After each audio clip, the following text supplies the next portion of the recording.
Something you can focus on as a coach or an individual to force your wrestling to a new level is to focus on being a 3-position wrestler.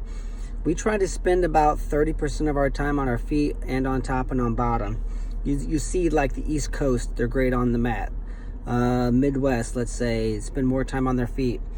We try to do, 1/3, 1/3, 1/3. And I think it's one of the reasons our athletes have had a lot of success. Because whenever we compete against the guys on the East Coast, we can hang with them, ride some of them, not get turned, not get ridden all the time. We can go on our feet with the best kids in America, and certainly within our the state of Missouri and Southern Illinois, where our other academy sessions are at. Think about this. Back in the day, they said, if I can get off bottom and I can take you down, you can't beat me. Yes, I can. Maybe not back then, but nowadays people ride and turn. And, really, if you think about it, it's pretty easy to get really competitive on your feet. I'm not just saying be a takedown artist. I'm saying to be really good on your feet. I think it's really hard to get really, really good on bottom. It's really hard to get really, really, really good on top.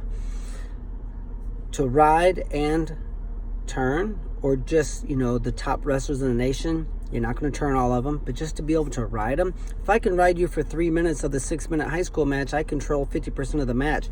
Wrestling is about control as well as other areas, but control is a part of wrestling. And if I can get off bottom, you did not control me. So I have to be good on top and on bottom to have control. Same on my feet. If I can keep you in an underhook, I have control over you. Or let's say I'm an outside wrestler primarily, if I keep you on defense and you have a hard time getting your hands on me and you can't wrestle from the outside, I am controlling you that way. So control is key. And the best way to win big matches and to have consistency over the elite wrestler, because we want to be a few of a few, right? Not a few of many. Being a few of many is step number one. We want to become the top 5% athlete in our state, and then work our way into the top 1%.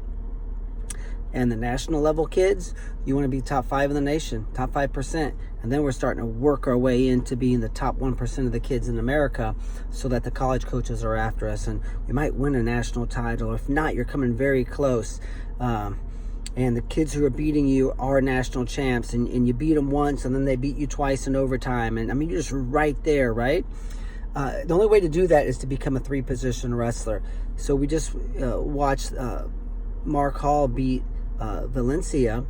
What I noticed about that match is, and we've talked about the importance of getting off bottom quickly. If I can get off bottom quickly, their match was 0-0 at the first period. Not sort of expected possibly. Now, Mark Hall got off bottom quickly within about the first 8 seconds. Now he has almost a whole period to follow that up with a takedown.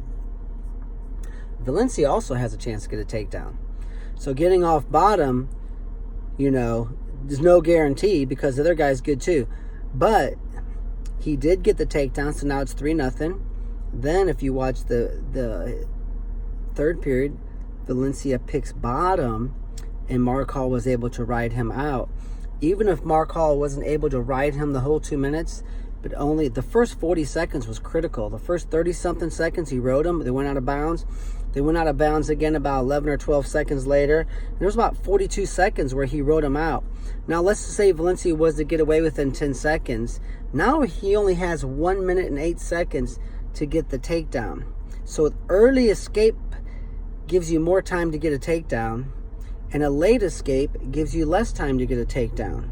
As simple as it seems, this is simple stuff, right? It's easier said than done, but not that I was an expert at doing this as a wrestler, back in the 90s, but it's just important that we share these things with our athletes. Just because you got away in the third period, if you get away the last 10 seconds, who cares? You still lost 3-1.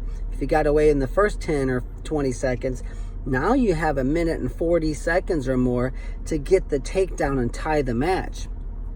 If you get away with only 1 minute and 8 seconds left, or, let's say 45 seconds left, and your opponent hasn't been hit for stalling, not that anybody's going to stall anyway, but you're going to hold your ground. We're going to do what? We have videos on this too.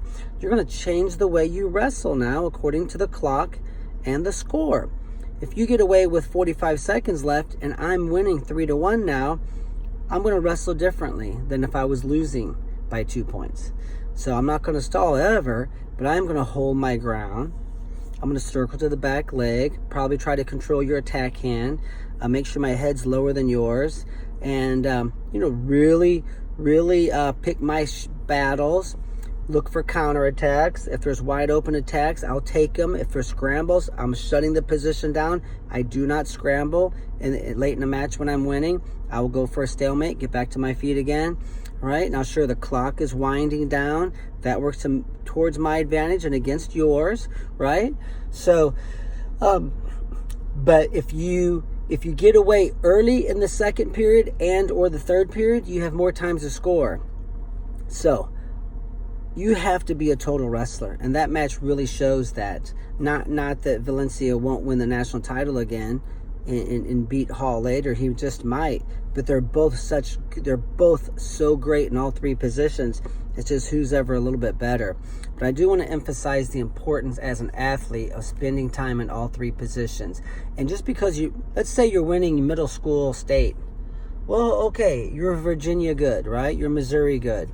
You're Oklahoma good. That's fine. I'm proud of you, But if you really, really are serious about wrestling at a top college or any college at all nowadays, you have to be national good, right?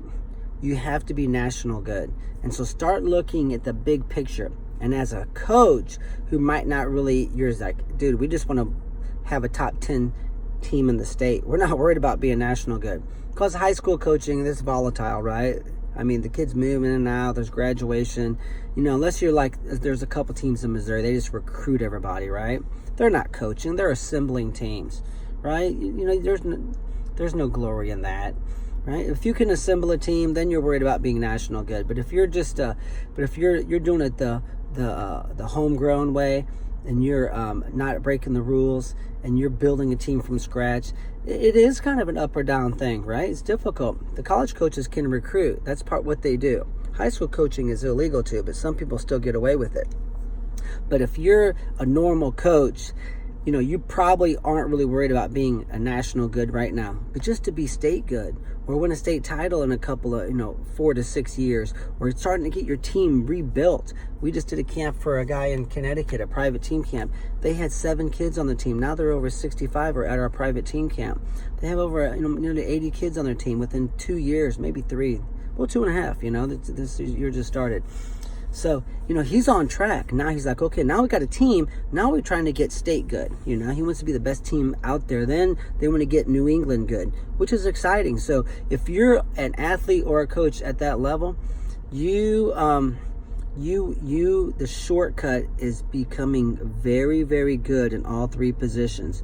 Sure, one of your athletes maybe his position might be on his feet, but he still has to be great on top and bottom. So think about being a 3-position wrestler, and if you are serious about wrestling in college one day, you have no choice. Okay, you can try to act like it's not going to make a difference, but you're really ruining your chances. Your chances of being a college wrestler at a top college, or any college probably, are done if you think you're just going to be good on your feet and be able to get off bottom. It won't happen. You are ruining your chances. So spend a lot of time becoming great in all positions, and because wrestling has just progressed to that point nowadays. It is very, very, very, very difficult out there. Not to scare you, but just letting you know what you're up against. Play the game the right way. Good luck.